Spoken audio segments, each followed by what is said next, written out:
መኖርን ፈራን። የዚህን ወጣት ታሪክ ስንሰማ በጣም ነው ልባችን የተነካው። ለእናንተም እናካፍል ብለን በአማርኛ በዚህ መልኩ አቅርበናል።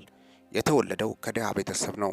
ለችግር እጅ ያልሰጠው ወጣቱ እስከ 10ኛ ክፍል በጥሩ ውጤት በማጠናቀቅ ማትሪክ ተፈተነ። አሁን ሁለት አማራጭ አለው። ፕሪፓራቶሪ ገብቶ ውጤት በማምጣት ዩኒቨርሲቲ መማር ወይም 10ኛ ክፍል ያገኘውን ውጤት ይዞ ኮሌጅ ገብቶ ተምሮ ቶሎ ስራ መያዝ። ፕሪፓራቶሪ ገብቶ ወደ ዩኒቨርሲቲ ቢሄድ ምኞቱ ነበር፣ ግን የሚያስተምረው የሚደግፈው ሰው ያስፈልገዋል። አዲስ አበባ የሚገኙ ዘመዱን እንዲረዳው ጠየቀው። ፕሪፓራቶሪ ከምትገባ ዲፕሎማ ተወዳደር ብሎ ምላሽ ሰጠው። ዩኒቨርሲቲ መማር ህልሙ ተጨናገፈ።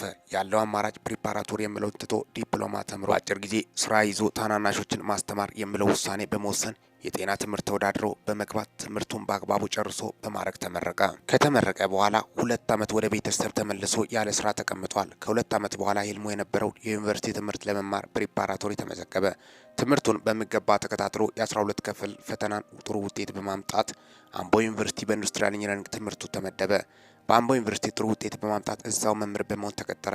የሁለተኛ ዲግሪ ትምህርት በማግኘት አዲስ አበባ ዩኒቨርሲቲ ትምህርቱን መከታተል ጀመረ። የዚህን ወጣት ታሪክ ስንሰማ በጣም ነው ያዘንነው። ለአንዳንድ ሰው ህይወት በፈተና የተሞላች መሆኑን አይተናል።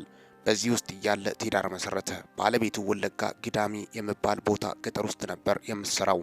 እሱን አቁማ እሱ ጋር እንድትመጣ ካደረገ በኋላ ስራ ጀመረች።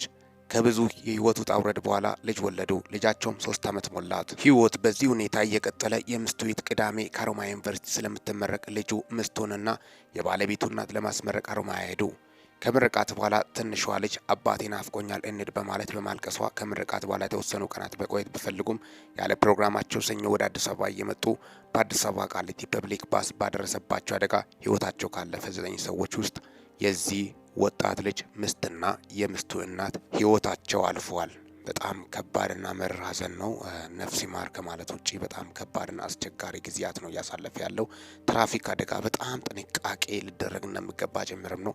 የብዙሃንን ነፍስ እየቀጠፈ ነው። ስለዚህ በጣም አሳዛኝ መረጃ ነው የተሰማው። ለቤተሰቦቹና ለወዳጅ ዘመዶቹ መጽናናት እንመኛለን።